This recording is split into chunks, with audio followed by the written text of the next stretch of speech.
Yeah, I mean, I think it's going to happen soon. Like soon. You guys ready? Legislative Day number 2 will now come to order.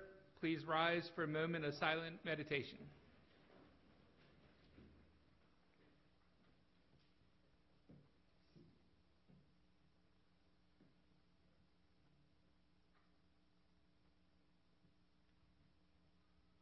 I will now call upon Councilwoman Bevins to introduce the Scout Pack, who will lead us in the Pledge of Allegiance to the flag.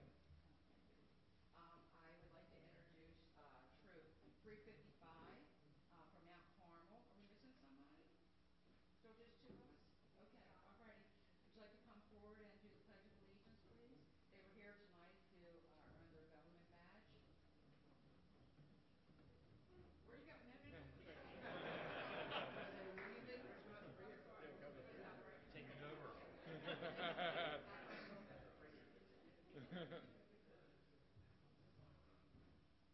That's good. Good cap. Anytime you're ready.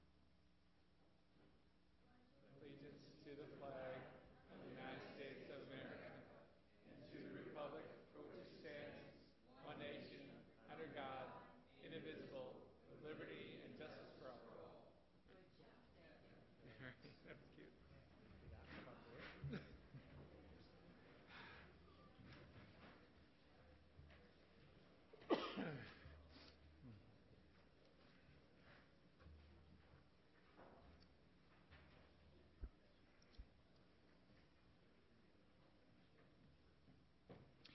Is there a motion to approve the journal for the meeting of January 7th, 2019? So moved. I'll second it. All in favor? Aye. Journal is approved. Enrollment of bills. There are no bills for enrollment this evening. And there are no bills for introduction this evening. So the council will now consider all bills for final reading and vote. Mr. Secretary, first bill, please. Bill 96-18, CEB Opioid National Health Emergency Grant. And we have Mr. Will Anderson here to come up to testify.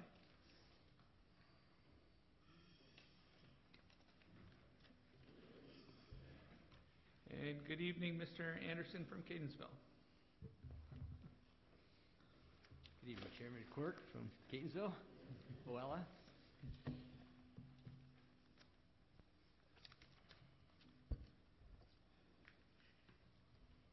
So Bill 9618 is a supplemental appropriation for the Opioid National Health Emergency Grant.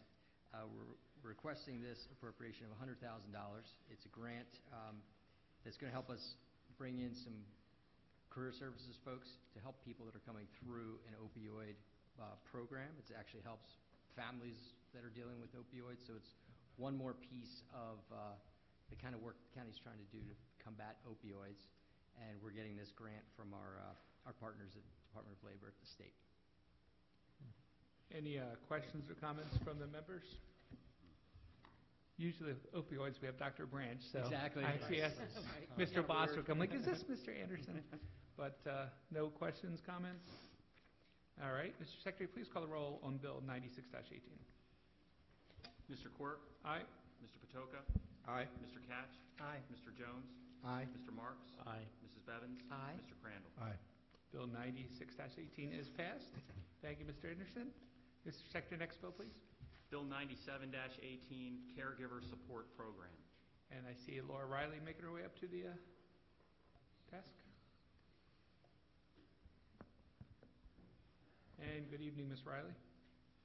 Good evening, Mr. Chairman, members of the council. The administration is requesting a supplemental appropriation of federal funds totaling $48,703 to the Caregiver Support Gifts and Grants Program. This fund will be used to provide additional support and assistance to family members and other adults who provide unpaid care for seniors in Baltimore County. This is additional federal funds that are being passed to us. Any questions or comments from the members? All right, Mr. Secretary, please call the roll on Bill 97-18. Mr. Quirk? Aye. Mr. Crandall? Aye. Mrs. Bevins? Aye. Mr. Marks? Aye. Mr. Jones? Aye. Mr. Catch? Aye. Mr. Patoka? Aye. Bill 97-18 is passed. Mr. Secretary, next bill, please. Next is Bill 98-18, Aging and Disability Resource Center. Ms. Riley. Okay. The administration is requesting a supplemental appropriation of federal funds totaling $100,000 to the Aging and Disability Resource Gift and Grants Fund. This program is also known as Maryland Access Point and provides information and assistance to county adults over the age of 60, disabled individuals over 18, their families, and their caregivers. Any questions or comments from the members? All right, Mr. Secretary, please call the roll on Bill 98-18. Mr. Quirk? Aye. Mr. Jones? Aye. Mr. Marks? Aye. Mr. Crandall? Aye. Mrs. Bevins? Aye. Mr. Catch? Aye. Mr. Patoka? Aye. Bill 98-18 is passed. Mr. Secretary, next bill, please. Thank you, Ms. Riley. Bill 99-18, Enhanced HCV Surveillance. And I see Kevin Reed coming up. And good evening, Mr. Reed.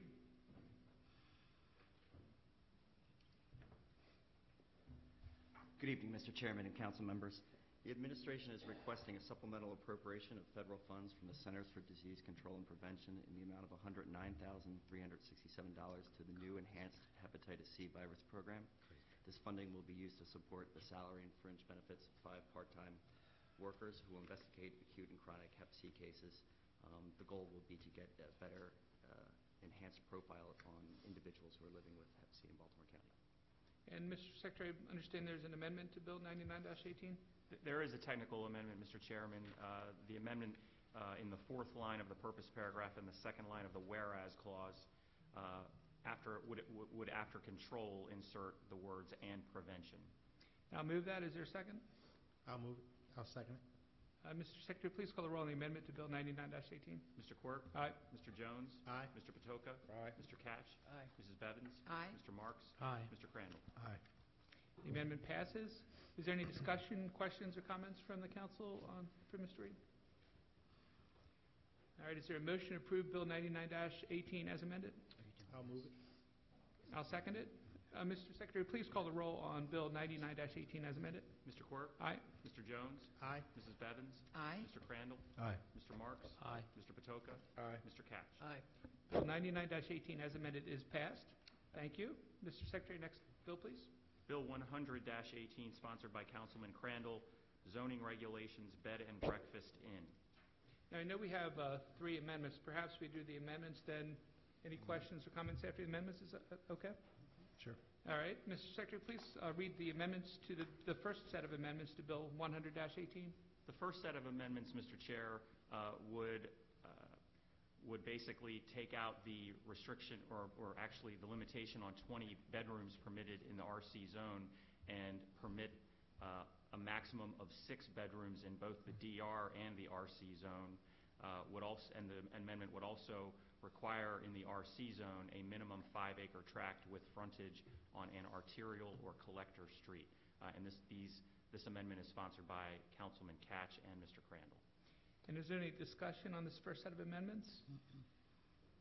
I appreciate Councilman Catch's willingness to take a look seriously at the bill and offer up the amendment. Any other discussion? All right, is there a motion to approve this amendment? I'll move it. Second. Sorry, wait. There's been a motion and a second. Mr. Secretary, please call the roll on the amendment to Bill 100-18. Mr. Catch? Aye. Mr. Crandall? Aye. Mr. Quirk? Aye. Mrs. Bevins? Aye. Mr. Marks? Aye. Mr. Patoka? Aye. Mr. Jones? Aye. The amendment passes. Mr. Secretary, next set of amendments, please. The next set of amendments in your books, Mr. Chair, it appears rather lengthy, but it's really mostly technical in the sense that the original bill, as for a permit procedure for a user permit for a bed and breakfast, originally cross-referenced Section 408B.1 of the zoning regulations, which is applicable to the permit procedure for a boarding or rooming house. What this amendment does is it basically takes, instead of cross-referencing it, it actually incorporates a lot of that process into the actual bill itself, so there's no ambiguity, and there are some things that are not apples to apples that would compare to the boarding or rooming house. So this amendment incorporates all of that process into the bill. It does make one substantive change, which is, and this amendment is sponsored by Council members Bevins and Crandall. It does put a 30-day posting period in the bill as opposed to the 15-day period that is in the boarding or rooming house process. And are there any questions or comments from the members on this amendment?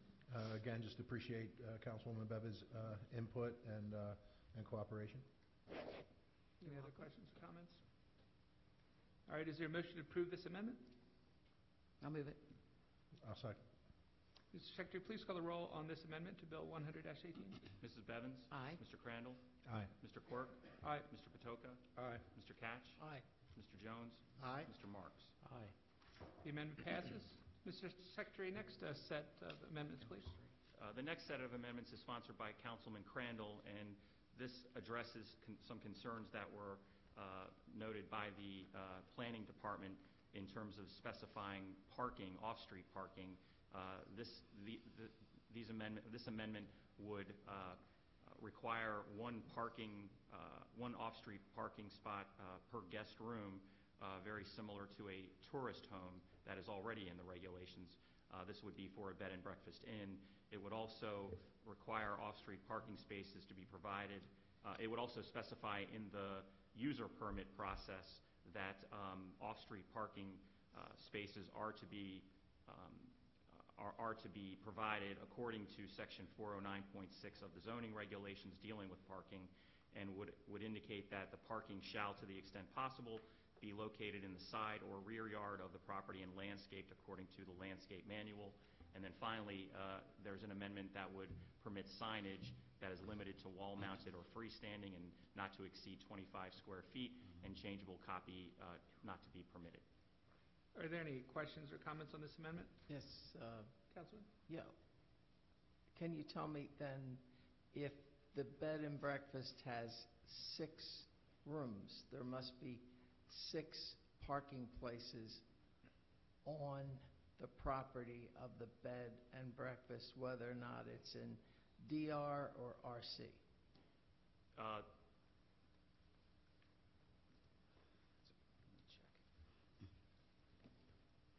Let me make sure, Councilman.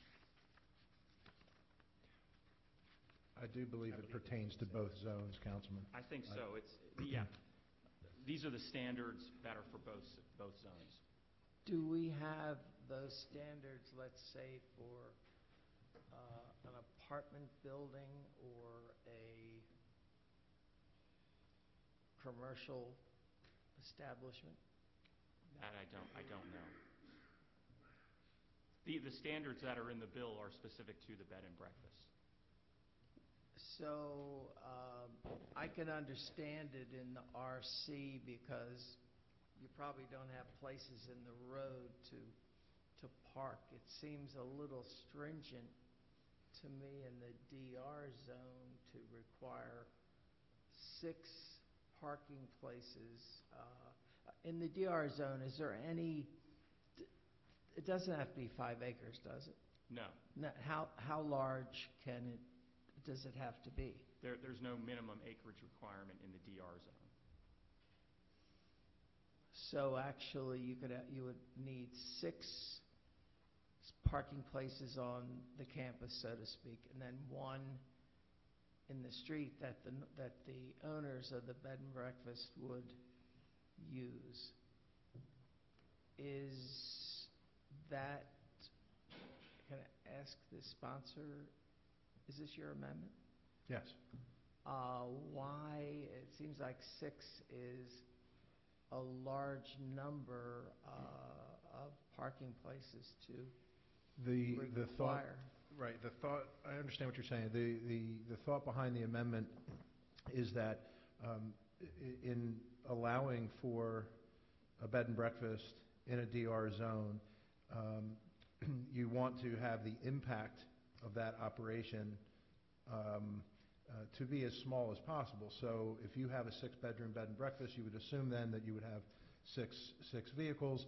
That means 6 vehicles out into perhaps a neighborhood or wherever this bed and breakfast might be, encroaching upon a potential parking problem in the neighborhood, or encroaching, bringing more parking into a neighborhood that might already have a significant amount of parking pressure. So that's the spirit of the amendment. Can this requirement be waived under certain circumstances? Let's say you have a neighborhood where there aren't many homes and the parking isn't a problem. You could certainly, this is the type of regulation that would be eligible for variance relief. Okay. If a applicant, as part of the process, realized that they couldn't meet that requirement, they would, in that event, they would have to seek a public hearing by requesting a variance from that regulation to reduce that number if that was the case. I was thinking the opposite. Let's say that there's plenty of parking on the street. Could that person seek relief then and say, well, the street has many parking places. Can't I just have 2 or 3 parking places on the campus, or would they have to have 6? They could ask for a variance from Okay. that. Okay. All right. Thank you. Sure. Councilman Patoka. I would encourage a variance on that because having more cars on the street could change the character of a neighborhood. And so, Councilman Koch, I think it's an appropriate action. Are there questions or comments from the council on this? I would just add that the email from planning indicated that they had requested a parking standard be added to avoid customer parking from spilling over into a community. Do you have any comments, Mr. Mayhew, on this, or you okay? Okay. Any other questions or comments? All right, is there a motion to approve this amendment? I'll move it.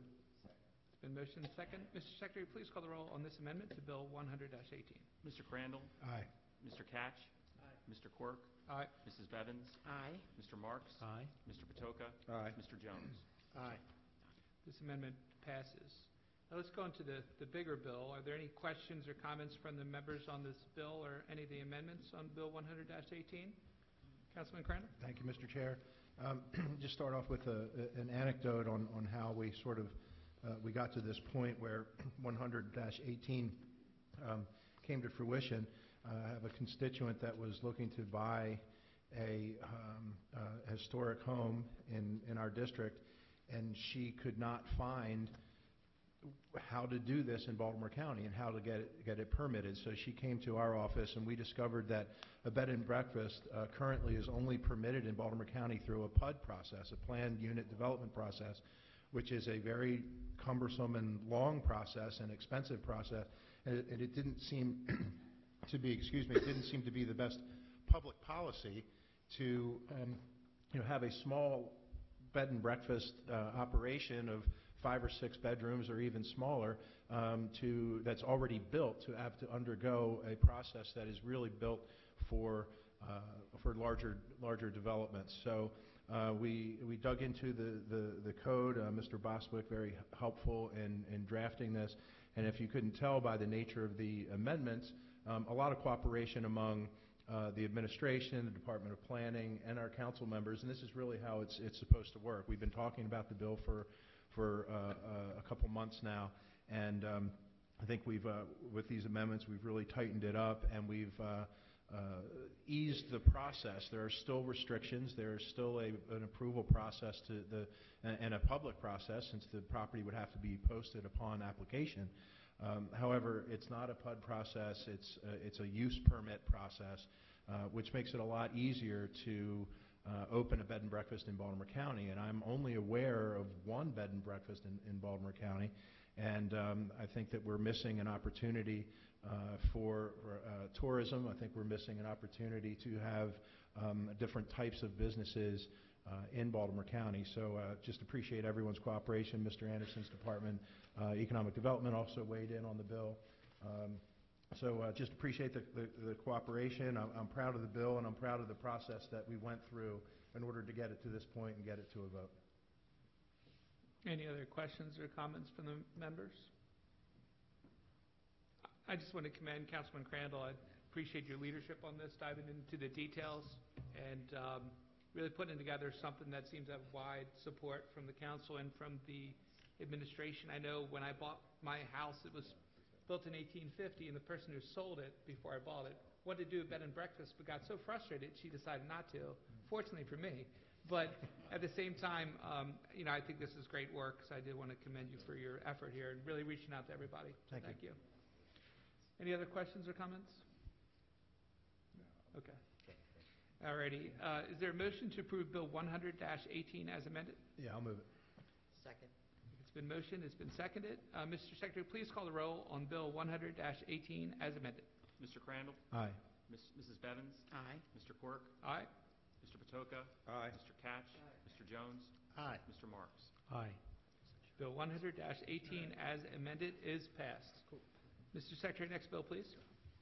Bill 101-18, sponsored by council members Marks, Quirk, and Bevins, social host unruly social gatherings. Councilman Marks? Thank you, Mr. Chairman. In 2016, the County Council passed the Social Host Ordinance to deter unruly disturbances in areas near Towson University and the University of Maryland, Baltimore County. That has been a very successful initiative. Violations of this law carry certain penalties, including a tiered system of monetary penalties and the imposition of community service. Bill 101-18 requires that any community service ordered and assigned for a violation of the law be performed within 2 miles of the location of the unruly social gathering. Are there any questions or comments for Councilman Marks on this? All right. Mr. Secretary, please call the roll on Bill 101-18. Mr. Quirk? Aye. Mr. Marks? Aye. Mrs. Bevins? Aye. Mr. Patoka? Aye. Mr. Catch? Mr. Jones? Aye. Mr. Crandall? Aye. Bill 101-18 is passed. Mr. Secretary, next item, please. Mr. Secretary, Bills 102-18 and 103-18 were withdrawn by their sponsor. I don't know if Councilman Catch or Marks wants to say anything. Councilman Marks? Wait, did you listen first? Okay. Well, thank you. Just in reference to Bill 103-18, I want to thank the county executive staff for working with me on a pilot program looking at greater use of traffic speed signs, 7 throughout the county, 1 per council district, so that we can look at the effectiveness of this digital technology. I really appreciate the partnership and the spirit of cooperation that you've shown. So thank you very much. Any other questions or comments from the council? All right, Mr. Secretary, next item, please. Next is Bill 104-18, sponsored by Councilman Jones, zoning regulations, fuel service stations. Thank you, Mr. Secretary. This bill is very technical in nature. It's basically trying to provide an opportunity for another business to take place in one that's been vacant for close to 10 or 12 years. And it's gone through many different people came along wanting to do something. The last comprehensive zoning process, we actually changed the zone on it. So this is a technical in nature that will allow another business to go there. So I appreciate all your support. Any questions or comments for Councilman Jones from the members? Councilman Crandall? Thanks, Mr. Chair. Yeah, just a quick comment. And you said that the bill's technical in nature, and it can. I mentioned this in the work sessions, rather mundane, but sometimes these small changes lead to really good things. And this council, as I mentioned in the work session, this council did a bill to help an empty big box store on Pulaski Highway, and a new business is going in there, and Mr. Anderson's group has worked with us to set up a job fair where that little thing that we did as a council is going to lead to 100 new jobs there on Pulaski Highway. So these little things that seem mundane can be really important. That's a good point. Any other questions or comments from the members? All right, Mr. Secretary, please call the roll on Bill 104-18. Mr. Jones? Aye. Mr. Quirk? Aye. Mrs. Bevins? Aye. Mr. Patoka? Aye. Mr. Marks? Aye. Mr. Catch? Aye. Mr. Crandall? Aye. Bill 104-18 is passed. Mr. Chair, Yes, before we move on to fiscal matters, I'm still getting my sea legs here on the council, and just wanted to, in the 2nd District, we have lots of neighborhoods and lots of community warriors that work day in and day out to make their community stronger. And I know that the solar bill has been withdrawn, but I wanted to acknowledge, I I believe, two community warriors from the 2nd District, Neville and Lois Jacobs, who I believe came here for that bill. And I want to thank you for coming, and I encourage you to come to future meetings, even though the bill, I know that you're interested in, is canceled. And thank you for what you do in the 2nd District and in our community each and every day. Thank you, Mr. Chair. Thank you, Councilman. I also did want to acknowledge former delegate Bill Frick. I see him. It's nice to have you in. Anything else before we go into fiscal matters? Mr. Chairman, he is Councilman. the former majority leader in the House of There you go. Delegates. Absolutely. There you go. Thank you for that, Councilman Koch. Great. Anybody else before we go to fiscal matters? All righty. Council will now consider all fiscal matters. Extensive testimony was taken at the council's work session, January 15, 2019. The witnesses who testified at the work session are available to restate their testimony if needed. If a council member has any questions regarding a particular fiscal matter, the item will be discussed as a separate matter. I will now call upon the secretary to read the cover letter for fiscal matters 1 through 4. Fiscal Matter 1 is an amendment number 5 to contract with Tyler Technologies Incorporated, Renewal Software Support Services, Oasis OIT. Fiscal Matter 2 is a budget appropriation transfer through the Department of Public Works. Fiscal Matter 3 is a contract with Murphy and Dittenhafer Incorporated for on-call architectural services in the Commercial Revitalization Program through the Department of Planning. Fiscal Matter 4 is a contract of sale with Diageo North America Incorporated for the acquisition of an easement at 5001 Washington Boulevard. Are there any questions or comments from the members on any of these fiscal matters? Mr. Secretary, I would only say on the budget appropriation transfer, we had asked Public Works to also get back to us on, we knew where it was coming from, we were curious on where it was going. And Right. So, did we get any clarity on that? I don't know if we got any additional clarity, but we did have, I believe there was a spreadsheet that broke down where it was coming from, but not exactly where it was going to. Well, if I may, Mr. Chair, I think one of the questions was, in that spreadsheet, Mr. Secretary, that you referred to, we were questioning that some of the line items were bulk, and some were very specific, down to the street. So that was sort of where, in those, the ones that were characterized as bulk items, where are those coming? Where's that money coming from? I think that's the level of detail that we were after, right? Yeah, just kind of curious where it was headed to. I mean, I think we all have our particular streets and different issues we're working through. I mean, I'm okay if the administration gets that information to us afterward, but I just want to make sure. It looks like Mr. Walsh is ready to say something. Okay. Where they're going?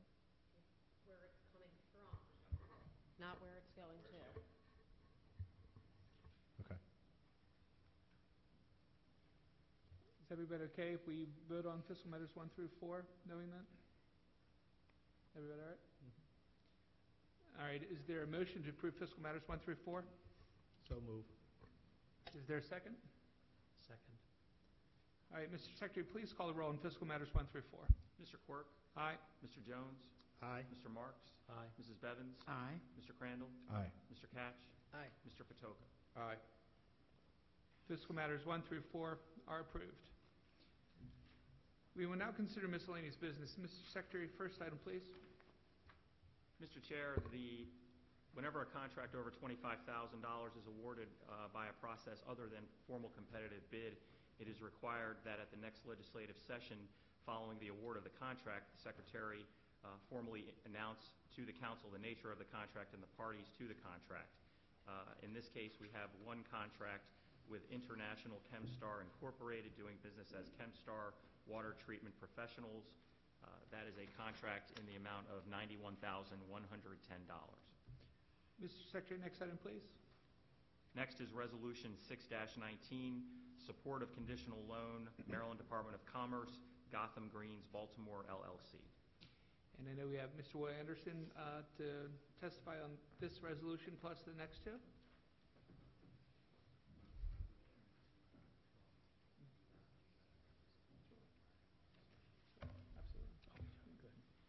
Good evening. Good evening, Mr. Chairman, members of the council.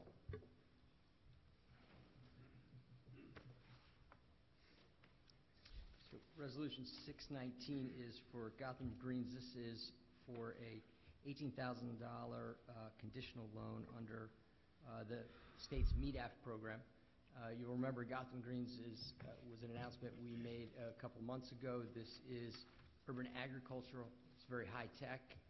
Company has been doing really innovative agriculture in very difficult sites throughout the country. They've done some in Manhattan, and they got a couple in Chicago. And this operation at Trade Point Atlantic is going to service the Baltimore area, the D.C. area, Philadelphia area with really healthy foods. So it's a really innovative use out at Trade Point Atlantic, and this grant helps them to build their operation there. Any questions or comments from the members? Councilman Crandall? Sure, Mr. Chair. Mr. Anderson, thank you and your staff for once again helping to secure a new tenant at Trade Point Atlantic. It seems that we just keep getting good news, which is good. And this particular company, I think, goes to some of the members' concerns that were expressed when we did the infrastructure deal with Trade Point Atlantic about the different types of companies and a mixture of different types of jobs coming to Trade Point. I think this company is indicative of that mix. So thanks again. Thank you, Councilman. Any other questions or comments? All right, is there a motion to approve Resolution 6-19? So moved. Second. It's been moved and seconded. Mr. Secretary, please call the roll on Resolution 6-19. Mr. Quirk? Aye. Mr. Jones? Aye. Mr. Crandall? Aye. Mrs. Bevins? Aye. Mr. Patoka? Aye. Mr. Catch? Aye. Mr. Marks? Aye. Resolution 6-19 is passed. Mr. Secretary, next item, please. Next item is Resolution 7-19, support of conditional loan, Maryland Department of Commerce, Paul Frederick Men's Style, LLC. Mr. Anderson? Thank you, Mr. Chairman. Resolution 719 is similar. This is a MEDAF program with the state. This time it's for Paul Frederick. The MEDAF will bring $210,000 from the state. We'll be doing a matching grant following on for $50,000. And this is a company that is coming from Pennsylvania. It's here now up in Sparks and growing, adding 60 people. And it's run by executives who had been successful in Baltimore area before and wanted to bring their company here with their experience in the area and with our workforce. So we appreciate your support of this resolution. Any questions or comments from the members? Well, Councilman? Mr. Chair, I did mention in the work session that it's good that Paul Frederick is moving into Baltimore County because there are those among us on the dais that could use an upgrade in our wardrobes. And I just want to commend you all for really stepping up your game tonight. You look great. And any other questions or comments from the members? Councilman Patoka? As in the spirit of full disclosure, Councilman Crandall, we did have a video shoot before this council meeting, and so we all upped our game for that. Gotcha.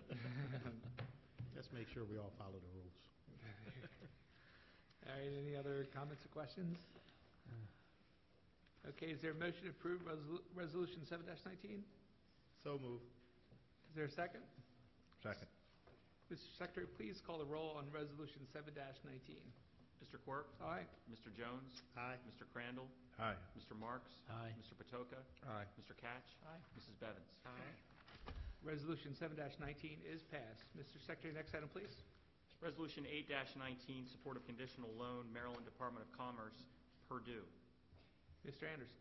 Thank you, Mr. Chairman. Resolution 819 is, again, back to Trade Point Atlantic, and again, it is a Maryland Department of Commerce MEDAF program. This time, Purdue is expanding its organic line of, and this is feed coming into our area. So we have a $30 million investment coming from Purdue, and this state $350,000 assistance is what you're voting on today, and then the county will have a 10% match coming as a follow-on. So it's another marquee brand coming down to Trade Point Atlantic, and it's a Maryland brand at that with Purdue, so thanks for your support. Questions or comments? Councilman Crandall? Thank you once again, Mr. Anderson.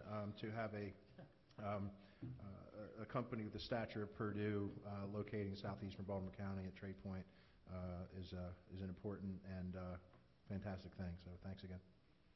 Any other questions or comments? All right, is there a motion to approve Resolution 8-19? So moved. Is there a second? Second. Mr. Secretary, please call the roll on Resolution 8-19. Mr. Quirk? Aye. Mr. Jones? Aye. Mr. Crandall? Aye. Mr. Patoka? Aye. Mrs. Bevins? Aye. Mr. Marks? Aye. Mr. Catch? Aye. Resolution 8-19 is passed. Thank you, Mr. Anderson. Thank you. Mr. Secretary, next item, please. Resolution 9-19 is sponsored by Councilman Marks, amending the Overly Commercial Revitalization District. And, Mr. Secretary, I understand there's an amendment to this resolution? There is an amendment, Mr. Chair. The amendment offers to rename the revitalization district the Overly Rossville Commercial Revitalization District. And is there a discussion or a motion to approve the amendment? I'll move it. I'll second. It's been moved and seconded. Mr. Secretary, please call the roll on this amendment to Resolution 9-19. Mr. Marks? Aye. Mrs. Bevins? Aye. Mr. Quirk? Aye. Mr. Patoka? Aye. Mr. Catch? Aye. Mr. Jones? Aye. Mr. Crandall? Aye. And is there any questions or comments on this resolution as amended, Councilman Marks? Just that we had discussions with the administration, and my understanding is the administration does not oppose this resolution. Any other questions or comments on this resolution as amended? Is there a motion to approve Resolution 9-19 as amended? So moved. Second. All right. Mr. Secretary, please call the roll on Resolution 9-19 as amended. Mr. Marks? Aye. Mrs. Bevins? Aye. Mr. Quirk? Aye. Mr. Crandall? Aye. Mr. Jones? Aye. Mr. Catch? Aye. Mr. Patoka? Aye. Resolution 9-19 as amended is passed. Mr. Secretary, next item, please. Resolution 10-19, also sponsored by Councilman Marks, Perry Hall Community Plan. Councilman Marks? Thank you. On February 22nd, 2011, the council adopted the Perry Hall Community Plan as part of the Baltimore County Master Plan 2020. Resolution 1019 amends the Perry Hall Community Plan to recommend, in the event a development is proposed within the vicinity of the proposed Northeast Trail, the builder shall set aside an area for the alignment of the Northeast Trail. This approach has been successful in the South Perry Hall area, and I certainly recommend the endorsement by the council of this resolution. Any other questions or comments? And is there a motion to approve Resolution 10-19? So moved. Second. It's been motioned second. Mr. Secretary, please call the roll on Resolution 10-19. Mr. Marks? Aye. Mrs. Bevins? Aye. Mr. Quirk? Aye. Mr. Catch? Aye. Mr. Patoka? Aye. Mr. Jones? Aye. Mr. Crandall? Aye. Resolution 10-19 is passed. Mr. Secretary, next item, please. Resolution 11-19 is sponsored by Councilwoman Bevins. It is a property tax exemption in the name of Floyd Fauber. It's my honor to move it. And I'll second it. Mr. Secretary, please call the roll on Resolution 11-19. Mrs. Bevins? Aye. Mr. Quirk? Aye. Mr. Patoka? Aye. Mr. Catch? Aye. Mr. Jones? Aye. Mr. Marks? Aye. Mr. Crandall? Aye. Resolution 11-19 is passed. Mr. Secretary, next item, please. Resolution 12-19 is sponsored by Mr. Jones and is entitled American Heart Association Annual National Wear Red Day. Councilman Jones. Yes, Mr. Chairman, if you don't mind, this is the American Heart Association's signature women's initiative, and I see that we have representative in the audience from the American Heart Association, so if they could be so kind as to come up and tell us what this is all about, we can vote on it. Absolutely. If you would like to come on up.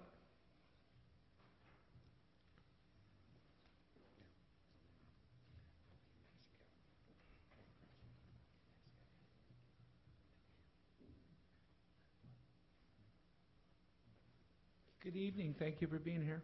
Good evening. Thank you for the opportunity. And again, just wanted to provide you with some background about National Wear Red Day. Heart disease is the #1 killer of women, but it can be prevented. And when we think about it, heart disease takes more lives than all forms of cancer combined. And so we appreciate Baltimore County Council for taking the opportunity to recognize annual National Wear Red Day, where we raise awareness around heart disease, as well as making sure that everyone can take the steps necessary to live a life of long, healthy lives free of heart disease. And so again, together we are a relentless force, and the American Heart Association is a relentless force to build longer and healthier lives free of heart disease. And so again, we appreciate the County Council for recognizing National Wear Red Day. And again, we just appreciate and look forward to working with you in really creating a healthier and a heart-healthy Baltimore County. Thank you. Thank you. Thank you. And Wear Red Day is the first day of February? Yes, Wear Red Day is on February 1st, 2019. And so we encourage everyone in Baltimore County, including every council member, as well as our county executive, as well as all community members, to wear red on Friday, February 1st, 2019. Great. Thank you. Are there any questions or comments from the council to our speaker or to Councilman Jones? All righty. Is there a motion to approve Resolution 12-19? I'll move it. And is there a second? Second. Mr. Secretary, please call the roll on Resolution 12-19. Aye. Aye. Mr. Quirk? Aye. Mr. Patoka? Aye. Mr. Catch? Aye. Mr. Marks? Aye. Mr. Crandall? Aye. Resolution 12-19 is passed. Thank you so much. Thank you. And Mr. Secretary, next item, please. Next item is Resolution 13-19, Conditional Purchase Agreement Equipment, for introduction only this evening. And Mr. Secretary, is there any farther business to come before the council? There is no further business, Mr. Chair. Is there a motion to adjourn the meeting? So moved. Second. There's been a motion, second. All in favor? Aye. Meeting is adjourned. And as is customary, anyone who has signed up prior to the meeting with the Secretary is allowed up to 3 minutes to speak. Mr. Secretary, are there any speakers signed up this evening? There are no speakers, Mr. Chairman. All right. Well, I thank you all for coming out tonight. I wish you all a very safe drive home, and have a good evening. Thank you. Oh, that is leadership. Okay, good.